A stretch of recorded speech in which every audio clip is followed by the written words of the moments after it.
you brush your teeth in the morning, think about what your day's going to be like. And then when you're brushing your teeth at night to go to bed, you do the same thing. You're like, okay, what went right? What went wrong? And you learn from that. You do it every single day. That's how you ultimately get better.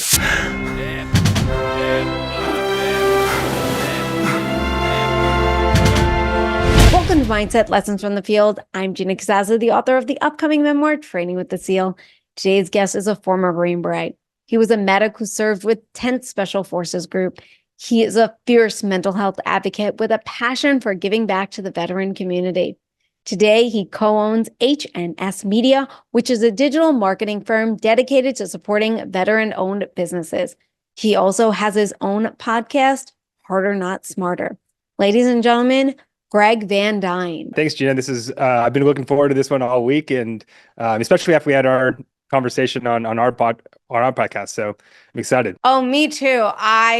We met obviously through your podcast. I find your podcast, by the way, the name really interesting because it caught my eye. That's how I found you guys, because I just finished reading David Asprey's book, Smarter Not Harder. And he mentions in the book, I thought was really interesting, was society has moved forward because of lazy people. He's like, lazy people move society forward because someone didn't want to do the dishes one day and invented a dishwasher. Someone didn't want to do the laundry and invented like a washing machine, right? And yet, when I was talking to you guys, and you mentioned on the podcast, the reason why I call it Harder Not Smarter is because, well, sometimes you gotta go through the hard, like to learn and grow, and you're not going to do it any other way. And I want to know, before we get into the whole Green Beret, your career and where you're going, what was really like a lesson that you had to get through from the hard? You were only going to learn it from the hard. Yeah. Well, first of all, I will say, like, going back to like this, the harder or the smarter, not harder, is the people that build all of those inventions that help those lazy people are probably the people that subscribe to the harder, not smarter mentality most, or at least some of the time, right? And I think that's what we're kind of getting to with the podcast name. But something that you had to go through, just get gritty. I mean, that's like all of special forces training, right? Is like really like figuring out why you're there in the first place. Because I think that when you're going through like the special forces qualification course, selection, buds training, whatever it is you figure out who's there for like the 10-year high school reunion story, and then who's actually there because they really want to be there, right? I think all of the Q course was something that I've like, it was just that you just had to get through it. Sometimes there was just some really awful days that you know, maybe it came through your mind that you were going to quit, but you didn't. And I think that's where you like really figure out, like, that's where you unlock like another level in human performance, I think, is by pushing those limits. Did you ever have a moment where it did cross your mind, the whole quitting? There was like some miserable nights. Like nothing like throughout like selection. Selection was easy. Like physically, it wasn't that bad. You were a little bit tired, but I didn't find it too challenging. But there were some nights like out at small unit tactics. So small unit tactics, SEER, are probably like some of the harder courses that you go through. And SEER is not like a quit one. It's like it just kind of sucks. Like you get through it. You know that there's a 3-week period and you get through it. But SUT and SEER like happen to be like unseasonably cold in North Carolina and rainy. So like there were some very lonely nights out there in the woods where I was just like, wow, I would much rather be inside right now in the warmth. But no, quitting never really crossed my mind. It was more of like this sucks and I could be somewhere else right now, but I'm not. And I don't know why I'm still here. The SEER thing, that just sounds so, I mean, like I did the whole one night, it was a weekend, and I was just like, man, you guys go through this, like, and you're outside, you're like sleeping outside in the freezing cold with whatever you're wearing, right? And it was like, there was a lot of man cuddling going on in SEER. A lot of man cuddling. Oh my God. You know, what's funny is I don't like being touched. And when I was going through that, especially a stranger, and there's 4 of us together, and we cuddled like we were in a quad relationship. I didn't even know these people. And I was just like, every uncomfortable feeling went out the window. That's how cold I was. It was 37 degrees outside that night. And what was it for you? I'm assuming North Carolina, it was way colder at night. I forget. It was like legitimately, there was one night during evasion where we were out in the middle of the woods where it was literally the coldest on record winter in North Carolina or day, and it was insane. And then when we got into the camp, like they give you, they don't normally do this, but it was so cold that like they gave us a blanket and they did not take it away from us. And when they did, like literally like 30 seconds later, everybody was just like sitting there like shaking uncontrollably. Then we got our blankets back. Oh my gosh. Wow. What did you find the most challenging for yourself throughout the queue or any of the schooling that you did? So I went through the medic training, and I think just like staying consistent for that long of a time, where like the stress of like any one test could make or break your career. Especially when you get onto the hands-on portion later on in the special operations combat medic course. It's practical exercises where you're either working on a K prime or you're working just like on a simulated patient. But like legitimately, your career is hinging on passing that test. And then for each phase before that, it's like if you don't pass this phase, you're going to get either recycled or you're going to get sent to the regular army. So I think really the hardest part about it was just like being on for like 3.5 years straight before you get to don your Green Beret and go to your team. So I think that was the mental grind of that all was probably the most challenging. Did you ever get recycled? I did get recycled in trauma two, working on Cape Primes, but that was the only time during the medical training that I got recycled. Going into trauma, like you can't recycle again after that. You only get one recycled during the medic course. So I recycled there and then made it through in one time through the Q course. Can you explain exactly what happened on why you struggled with it and the recycle that happened? Yeah, so that one was just, I mean, it's kind of roulette. Like if you get a goat it's a Cape Run is a goat, and we work on those. Like that's what we train on. So it was just a bleed that I couldn't stop. It was just kind of just a bad run. And you get two runs. You get one on your test day, and then you get a retest. And so I failed both of those. But I remember the second one was just like not being able to get hemorrhage control in like an axial pocket of the goat. How was it then in your mind, in the mindset of now getting recycled? And whereas the first one, it seemed more of like it's just out of your control, where the second one, it sounded like from what you said, like it was a more you performance thing. How was it when you had to get recycled? What was going on there? And then how did you bounce back to not allow the pressure, especially you're this far into it, right? You're almost at the end. And so how do you not allow that pressure to like deter you or to take you out of the game? It was tough because the second go around, there's this infamous, and I doubt he'll listen to this one. I don't know that he listens to podcasts. He's an older guy, but his name is Mr. Strayer. They call him Strayer the Slayer because like he is like infamously difficult to pass his tests.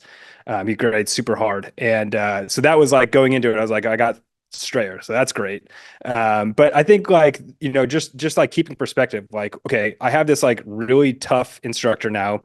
It's my second go around at this. I have to pass. I think just like realizing that anything that I say negative about this situation is not going to be helpful. Like that's not going to get me through the next phase. I have to like stay objective and really think about this. Okay, what do I need to do in order to pass? And I just need to do that and go execute. Like it's really just like breaking it down to its simplest parts and then just going to execute, and not getting like caught up in the extracurriculars that your mind is very good at drumming up. Now you said in the very, very beginning, you learned quickly who wants to be here for the 10-year reunion story and who really wants to be here. So when did you decide and want to become a Green Beret? I have this lighter and it says, mess with the best, die like the rest. And I got that lighter when I was probably 10 years old, walking through Bellevue Square Mall in Bellevue, Washington. And I didn't know it at the time, But that like I always knew that I wanted to be in the military. I grew up in a very liberal area. My parents are actually conservative, but like a very liberal area. Nobody like goes to the military. It's like an affluent area. I think most people like thought like people that go to the military are like people that don't have like other options. That was kind of like the vibe growing up. So I went to college, got out, started working at a hospital. And like there, I was like so unhappy. I was just like, I'm sitting at a cubicle with a bunch of like 45-year-old women that I have nothing in common with. And I was like, you know what? I'm going to join the military. But I think like going back to like that 10-year-old me, like that's when I knew I was like, it's either like play professional sports or just go to special operations. Like those are like my only two paths that I really like felt like I passion to go and tackle. When you went to enlist, did you then did you know like I want to go pipeline Green Beret? Did you have another one that you wanted to go to? Like why Green Beret? When I was working at the hospital, I actually was working with a couple of PAs that were prior military, and they turned me on to the 18 Delta program because, like, through my time, I volunteered at a hospital throughout college and started working at the same hospital that I was volunteering at afterwards, and I started to really enjoy medicine. So that's where they turned me on to the program, and I was like, okay, I can go. I researched I can go 18 X-ray, I can go straight off the street and into the pipeline. So I knew that I wanted to be a Green Beret. I knew that I wanted to be a Green Beret medic. And that's what I set out to do. And fortunately, I was able to kind of like choose my destiny in terms of like choosing an MOS and all of that. So how old were you when you started to go through the program? I was 23. When did you start training and what was it like for you? Yeah, so I did something similar, probably very similar to what you went through. So it's called SEAL Fit. Have you heard of SEAL Fit? Yeah, I heard of SEAL Fit. Yeah. Yes. Yeah. We actually had Mark Devine on our podcast last week, and it was like a total fanboy moment because it was like full circle. So I trained with Dan Cirillo up in Bellevue, Washington. Dan is a prior Navy SEAL, and pretty well esteemed within the community. He actually just passed away I think last year. But he ran a SEAL Fit program up there, and that's what I did to train for the program. That is like a total kick in the pants. It's like CrossFit on steroids. What was it like for you the first time that you did it? I'm sure you had struggles. Everyone has those struggles. And how did you know? Was there a point during it that was so miserable and so difficult and you got through it and you like knew? Like we had Dan O'Shea and he on the podcast, he's a Navy SEAL, and he talked about like this moment during Buds, and it was in Hell Week where he knew he was going to be a SEAL. It was like he was so miserable, so cold, and he saw somebody with a blanket on that was so comfortable. And he looked and was like, no, this is better. Like, I want this, I got to get through it. So was there ever a point where you like, it just sucked and was miserable for you, but like you just wanted it so bad? I mean, I think like anybody that's in the special operations community will tell you this. Like watching other people suffer is like the most motivating thing ever. Like especially when you're not like really that bad off yourself. Like like for me, like one of the funnier parts of like selection was going through during land nav and like hearing like because the draw, if you've never heard or been through the draws of North Carolina, especially at night, they're just full of vines, and like people legitimately will get stuck in these draws for like hours on end and like be so turned around that they don't know which way to go. So hearing people like yelling and screaming fuck and like just like being totally miserable in the middle of these draws and like you just cruising through, you're just like, wow, I'm really glad I'm not that guy. But I think the moment that really stuck out to me going into selection, I was like in really good shape. I felt ready, and when but you didn't really know how you stacked up against like because I was training with a bunch of 18. So as an 18 X-ray, which is a special forces candidate, you kind of get a special pipeline where you go to special operations preparation and conditioning prior to going to selection, which is so the SOPSI is what they call it, is a 3-week POI where all you do for 3 weeks is like do land nav, work out, and learn about like lashings and tying knots and all of that in preparation for SFAS, or Special Forces Assessment and Selection, which is about 3 weeks after that. So we have like a pretty big leg up. But again, you don't know how you stack up against like all the captains, all of the like regular Army guys. So when they like came and we actually did like our timed events, and I was finishing. I think I finished like second in the medium length ruck, and then like I think second again in the longer distance ruck. I was like, okay, like I'm meant to be here. I'm ranking at the top of my class. I don't know. I'm clearly cut for this. So I think like that moment where I was just like, okay, like I've got this, and like knew like I didn't have anything to worry about from a performance standpoint. And I think that confidence kind of carried me through, where it's like I don't have to worry about anything. It's just like be me and like get through this. I want to talk about the ruck real quick because what you Okay. just said, like it reminded. So we had Green Beret Randy Nance on the podcast, and he said like there were these two rucks that you had to do. I mean, you did many, but he said one was like supposedly a short one, and the other one was a long one, and they don't tell you the time.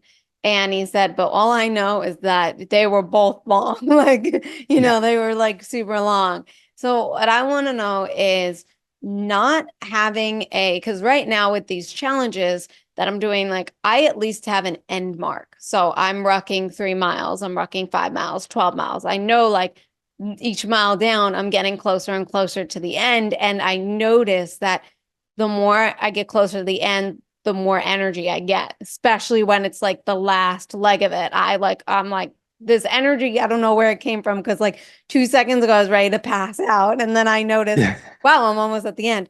So how do you stay positive and how do you push yourself to keep going when there is no end in sight? Like you don't know when things are going to end. Yeah, and that could be extremely tricky for, I mean, and no, nobody really shows up to selection without preparing. Some people do, but I think when you're like pretty well prepared from an endurance perspective, is like you know in your body like, okay, if I could sustain this for a really long time, and you're also paying attention to the people around you, and like in so like again, it's like because you have kind of a leg up as an 18X racer. So this kind of goes in the gamification of selection. But like I knew who I should be running up with in on those runs and those rucks. And like if I was like falling behind them, I knew it was probably like too far behind. Or if I was like running like way too far past them, I'd be like, okay, I need to slow this up. And this goes because you do unknown distances for the run and the ruck. And the ruck is like, I feel like I could go for any amount of time at like a 10 to 12 minute pace with a ruck on my back. Like that, I could just like go for for a whole marathon if I had to. It's that was like kind of just in the bags. Like I just knew I could do that. Um, but in terms of like not because on the run is it's a much different ball game. That was like that's where I felt like the most vulnerable. Not you don't because you don't have a watch, so you can't tell your like how fast you're going or what your pace is, and then you don't know how long you're going. And that's and running is also one of those things where like you can go way hard out of the gate, Mhm. running and like lose gas quick.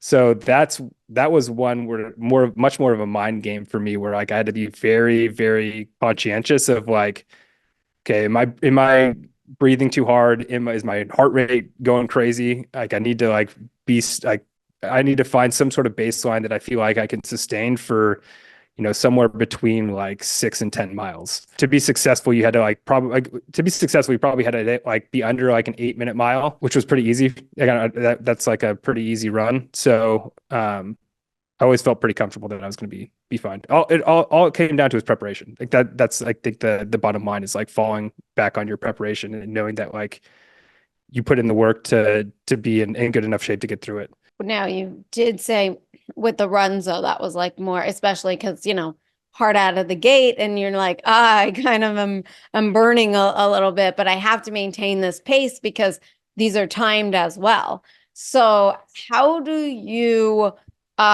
lift yourself up during those moments? Like how do you find the energy to keep going? Because like I just did a 5 mile run the other day and I did like sprints prior to the run. Okay, because that was part of one of the challenges. And I had to do like a little workout. So it was a workout sprint, and then you end with this 5 mile run. And everyone who knows me on this podcast knows that I'm not a runner. I hate running. And prior to Team Eagle One, the only thing I ran to was the fridge in the bathroom. So I just didn't run. So I remember starting this 5 mile, and all I could think about was 5 miles. And I have to be like, listen, we're just going to go half a mile. We're going to just do half mile. And then when I get to half mile, I'll go, we're just going to go to a mile. Like my body started shaking. And I was like, I need to slow down. I need to slow down. And then like you're slowing down to a point where it's like, you know, someone who's walking very fast could be at what you're thinking is your running speed. So how do you find that energy to not stop and to maintain that pace and also not get down on yourself because you're exhausted? Like you could be sweating and hot and your body is shutting down, like, but you have to keep going and you have to tap into that reservoir, that you don't realize that you actually have.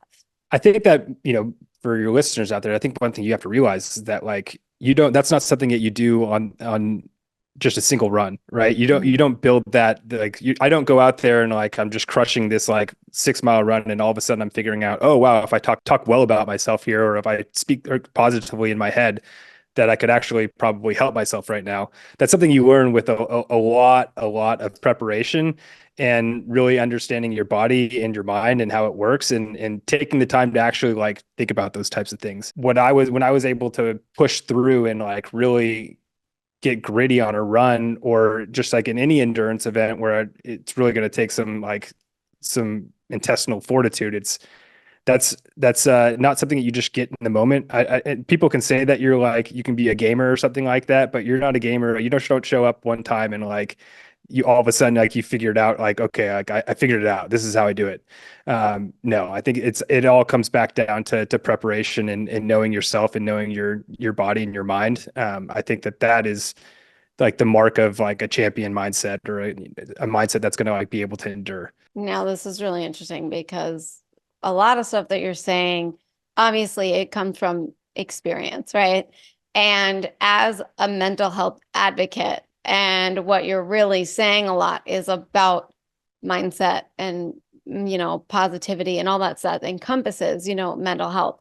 So, what I want to know is how you became a mental health advocate. Did something happen to you mental health wise or around you where you were like, this, I gotta be an advocate for this? Yeah, 100%. So transitioning out of the military, I had a really tough time transitioning out of the military. I think there was a couple of compounding factors.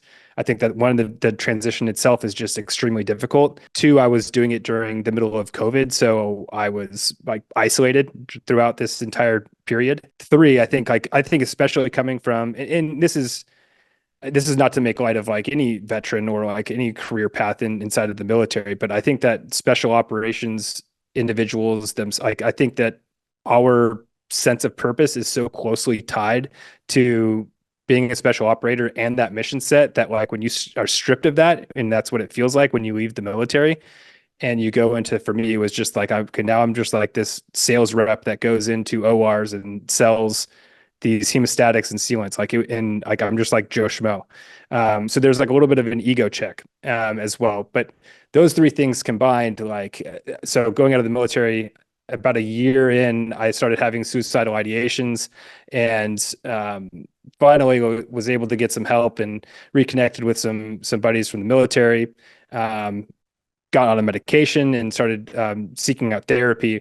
And through that experience, like I realized how unnecessary that whole experience truly was. And my whole goal since then has been, figure out ways to educate people and help them realize like if you're there, like you don't need to be. And there's also hope that like even if you're feeling that way right now, like just go out, let's talk about it and have a conversation, because it all starts from having a conversation and getting that ball rolling and starting to address your mental health, because that's something that everybody talks about, like the financial and career aspect of a transition, but nobody really talks about the mental health and mindset side of it. And for somebody that was for individuals, especially coming from the special operations community that are so, strong mentally, they've proven that they're very strong mentally to then admit that you need help. It's a big leap. And so that's why I've been so passionate about helping people with their mental health. How did you know, and what was it like for you emotionally to ask for help? Yeah, it wasn't easy. It still isn't easy. Like I still don't like asking for help. I still like to do things on my own and power through them. But it's like so unnecessary, because there's so many people that are out there like willing to help, and it's like totally natural there's a lot of like stressors that I've gone through post-military, like having kids. So that's like, that's its own challenge in and of itself. Doing it the first time, I think makes everything like a little bit easier from there. Being vulnerable and just like having a group of people around you that you can lean on. And, like if you're having a tough day, like my business partners, like Kevin and Bo, like, Bo is my business partner on a startup that we have that's in stealth mode right now. But there's like been days in the last like 6 months where I've been like, dude, I can't do it. I can't do it today. Like I'm checked out. And just having like those people, like where you can tell that to, and them like have your back, and like then reach out to you immediately after and like call you and be like, dude, what's going on? Like, do you need to talk? And like those are the people that you need to surround yourself with when you're just in general, really. And you need to have good men and good women in your corner to help you through just life in general. We all need it, whether or not you're going through a mental health crisis or not. When you were leaving the military, did you know that you were going to leave the military at that time? Was it kind of a forced out? Was it a chosen out? What made you leave? Yeah, it was a chosen out. So just gotten back from our last deployment to Afghanistan, had surgery on my ankle that I had injured, and it was kind of I was ready to reenlist, or I had to reenlist, and um, we had just had my first kid on that last deployment to Afghanistan, and my wife was working and alone. Like, I came back from Afghanistan for a week for the birth, and then was back in country after that. Came back after my wife had just been a single mom for basically 4 months, and she's an attorney, so she's very busy herself. So it was kind of like, all right, if I want to like grow this family, and I want my wife to, be able to grow in her career. So it was kind of like the writing was on the wall. We were just like, it's time to get out. So I ended up going over to the National Guard and was at 19th Group for a year after that. Today's episode is sponsored by my favorite jewelry company, Omnia. Omnia blends genuine crystals with cutting-edge NFC technology to create the world's first smart crystal bracelet. This bracelet connects to the Elevate web application, giving you a membership to over 200 self-care resources, from meditations to journals to breathing exercises and so much more. Visit discoveromnia.com and use code MindsetPodcast for 40% off. DiscoverOmnia.com, your key to wellness. I remember when I was going through Team Eagle One, Coach Mack would say it takes about 6 years for, especially for special operators to transition out and, get comfortable and be, in civilian life. And for yourself, you had this rough out in terms of like mentally, because, it's like, it was your purpose. It was your who you were for so long, right? Then it's like, okay, now I also have to go into family mode, right? Of which is new for anybody, that's having a kid for the first time, but someone who's also now for having a whole new identity. And then now you have a podcast and a marketing firm. And how is this path for you to know, like, okay, I'm now going to become a business person. I'm now going to do this. Like, was there a lot of trial and error to get to where you are? Because I know it's pretty fairly new for you, all of this. So how is that? Yeah, there's a lot of trial and error, a whole lot of it. So, Kevin and I started the Vet Collective. So we have the Vet Collective, and then we have HNS Media. Vet Collective is basically a community for veteran entrepreneurs. We just want entrepreneurship to be more accessible to veterans. And so it's basically just a community that's dedicated to entrepreneurship webinars, and a community where people that are seeking the entrepreneurship route can like just like talk, because it's a very lonely space in and of itself. And so just having a community to commiserate with and talk to on a regular basis, we think is pretty important, and have got a lot of good feedback from it. So we have the Vet Collective, and then spun off from the Vet Collective. We're like, well, we should start a podcast. So then we started the Harder Not Smarter podcast. And then we're like, well, we're doing all of this stuff. Like, we're helping veterans and get into entrepreneurship and start their own businesses. We're kind of like building this ship as we go. And we're really good at social media, and we like digital marketing. So we're like, well, let's start a digital marketing firm so we can help like all of these companies that we're helping the founders to start their new businesses. Let's get a marketing firm set up so that we can help them grow and scale their companies. So that's how HNS Media came about. So yeah, and in entrepreneurship in general, there's a ton of trial and error and a ton of iteration, ton of hypothesis that you're constantly trying to validate or strike down so that you can move on to the next best thing. As an entrepreneur myself, I understand the A, lonely road, and B, the trial and error. It seems like more error, like it's always like, what error? It seems like it's just like, oh my gosh, like, can I get a win? But sometimes you can't see the small wins, it's like it starts, from me emailing somebody and, following up 3 times, and then I get a response, and I'm like, oh, okay. Like, or someone heard something and then they contact me and I go, oh, okay. Like, some stuff are working, and moving me forward. However, it feels like the needle barely moves sometimes.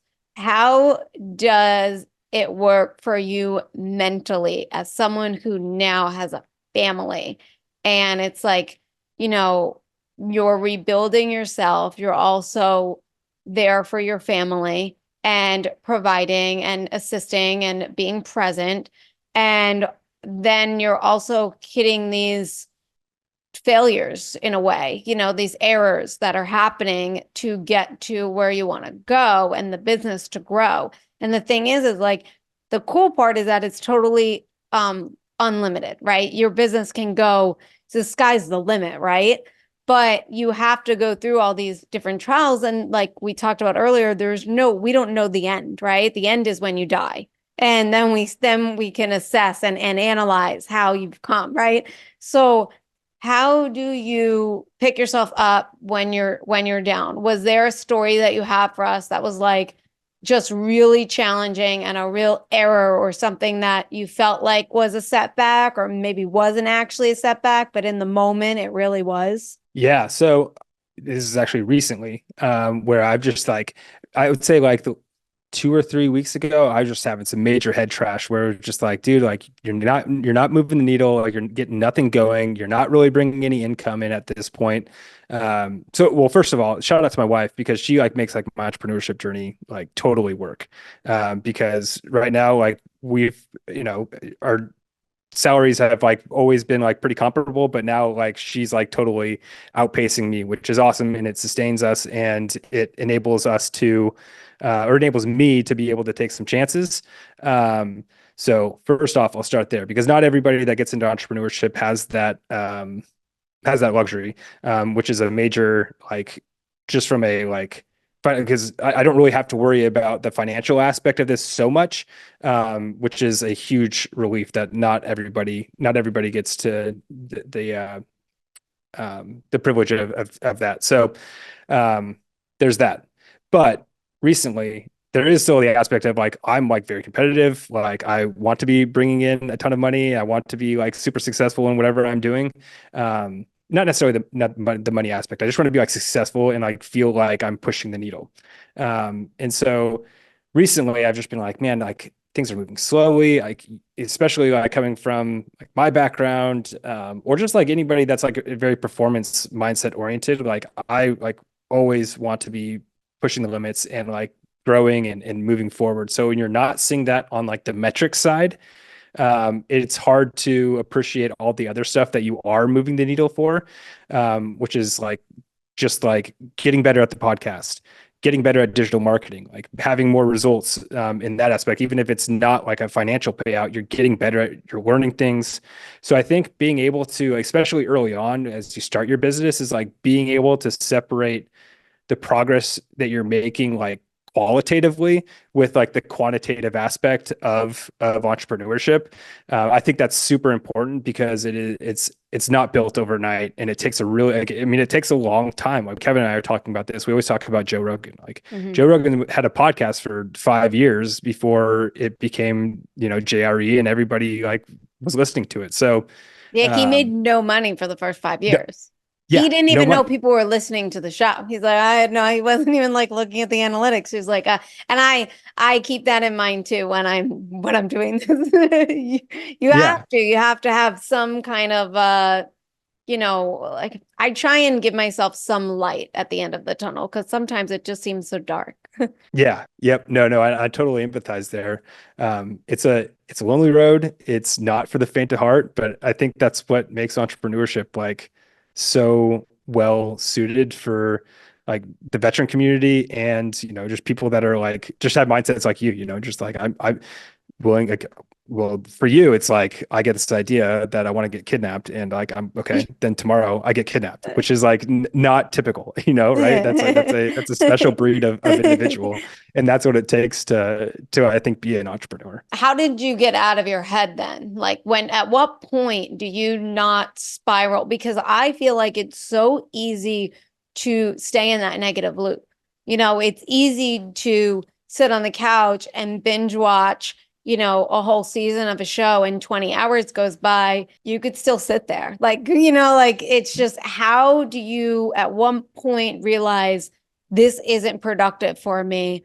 I need to move forward. And what do you do particularly to move yourself forward into that, positive area? I used to hate on positive thinking, if you haven't read the book, It Takes What It Takes by Trevor Moawad, he's have you heard that book?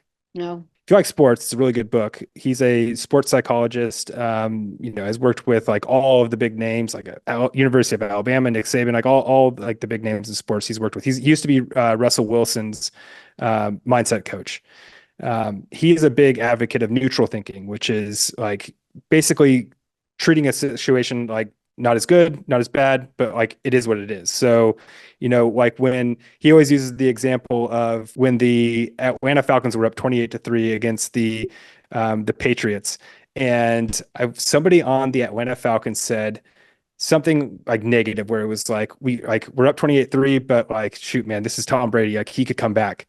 And like just like that negative thought alone like invites like so many other it's just a spiral from there. He always preaches like just like staying in the moment and like it takes what it takes. You do what you have to do. You don't think too big, don't think too small. Just it is what it is. Just go and execute.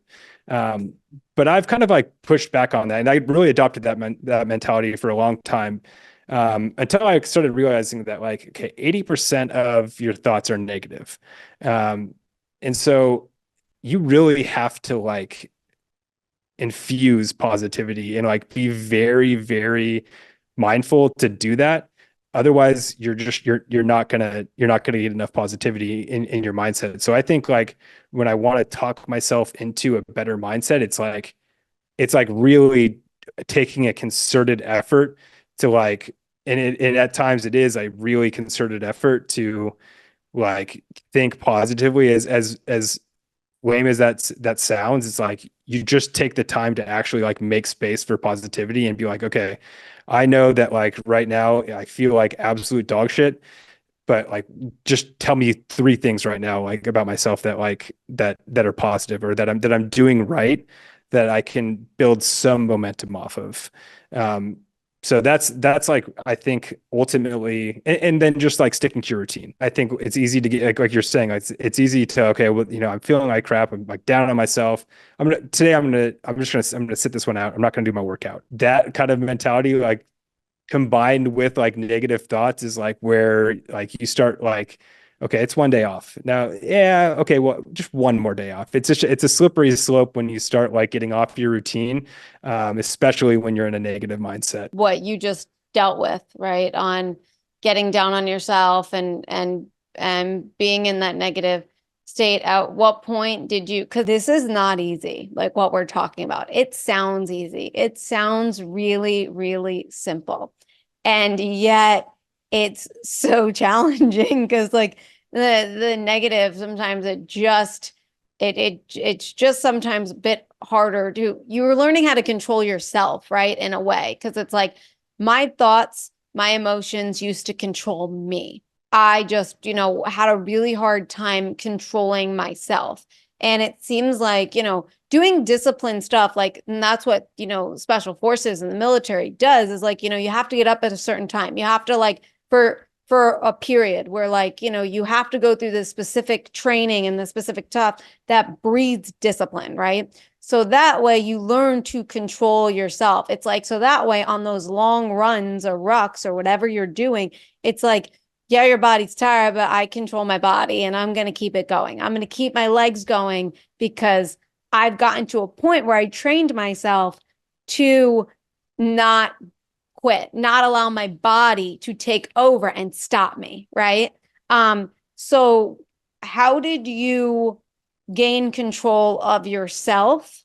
And what do you have to teach our listeners so they can start gaining control of themselves? So the first thing that pops out to me is like, I'm totally, I think like from a holistic person perspective, like learning about mindset for the first time.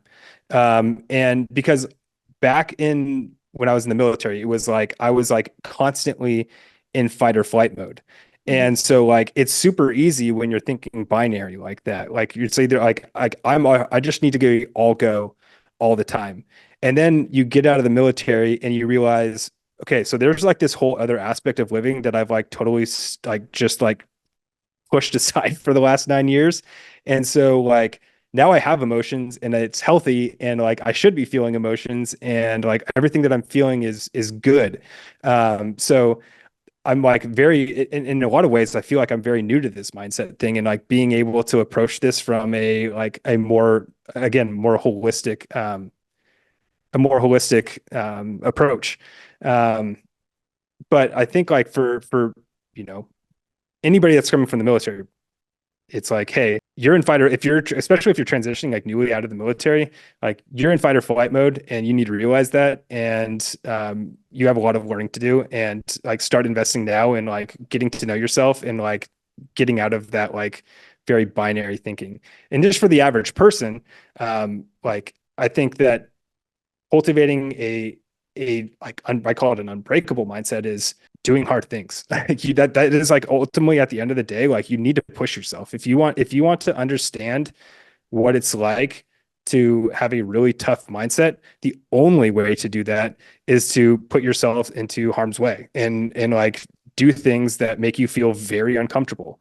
Like if you want to know what it's like to be like a great a great athlete, like you're gonna have to like make yourself puke when you work out. Like those are like that's like the limits that people like take themselves to. Like these great athletes, these great performers, that is what they've done and that they've gone through to build the mindsets that they have. So I think that is like always my number one piece of advice is like, and you are like embodied this to a T. It's just like, if you want to know what it feels like, just go do it and learn about it, because like that's the only way you're going to learn about yourself. Like you're not going to learn about how far you can push yourself from your cubicle. Like it's just not going to happen. So yeah, that would be like my piece of advice. What have you done and experienced that taught you something about yourself that you didn't realize? There's just like so many. It's like an amalgamation of like all of these like different events throughout my life. I think, but something that I'm learning about myself like just right now on this podcast is the fact that I don't reflect enough on all of the things that I've gone through in the past. I don't give myself enough credit for those types of things. It's really hard to go through the Q course, and it's really hard to make it through selection, and it's really hard to walk through the mountains of Afghanistan and hunt bad people. Like that's all really hard things. But when you surround yourself with like such exceptional people for so long, it's something that you start taking for granted. And it's like moments like these where like you're like actually reflecting on the things that you've done in your past that like I think makes me appreciate some of the things that I've done a little bit more. So I'm right now is something that's taught me something about myself and like the tough things that I've gone through. What tools you mentioned about fight or flight and how like veterans need to realize like, okay, you've been in fight or flight forever. Now we got to move and, experience this other side of life that we haven't experienced yet. So what tools do you have that they can do to make the transition from constantly being in fight or flight? And also this could relate to a civilian who's always in reaction mode. Like they react and are stressed all the time. Yeah, I wonder if like a good parallel would be like, I think a lot of people that have like performance mindsets, I think that they thrive off procrastination sometimes, and like will like back themselves up against a wall before like they go out and perform. But anyways, like people that are like going through that fight or flight, like you need people that you can talk to, because that is like the only way that you can work through some of that you can work through this stuff, which is for men, I think extremely difficult. So like finding a good group of guys that like, not guys that you like go out and like can have a beer with and like have a really good time with and tell jokes like that. You can find those people anywhere, but like really like finding the type of people where you're like, man, like this is really stupid. And I'm trying to think of an example. Like this is really dumb that I'm feeling this way, but I feel like I need to talk to somebody about this just because like I need to get it off my chest. Like those are the types of conversations that you need to have, like where you feel like feels really small, but also like it's like been tripping me up for the last couple of days. The people that you can tell that to, like you need to hang around them more and invest more time in being around those types of people. I think that is like the number one way that you like get yourself out of that fight or flight mode. I mean, you kind of already answered it, but I gotta ask it again. Maybe you have something else. I don't know. But what can every person do on a daily basis to tap into that untapped potential that we might not be hitting and develop that grit and that mental toughness to get through those hard times that life is inevitably going to throw at us? The piece of advice that I'm going to give is the advice that Mark Dyne gave on our podcast. It's something that Kevin and I both talked about afterwards. We're like, dude, that makes like so much sense, and we would be something that we since then have like implemented in everything that we've been doing is in the special operations community. Like when we get done with something, like you don't take your kid off and like go sit down and just like relax and go play Xbox. Like you sit there and you do an AAR of everything that you just went through, or after action review for anybody that doesn't know what an AAR is. So you debrief everything so that you like can hit the highs, the lows, and what you need to improve on. And that's something that I think Kevin and I have kind of both lost sight of. You can do this as an individual by like bookending your days. So like when you wake up, you visualize exactly how you want this day to go. And then before you go to bed, you take 5 minutes. You're like, okay, like based off of like how I thought this day was, like based off the visualization for this day, like what did I hit? What did I miss?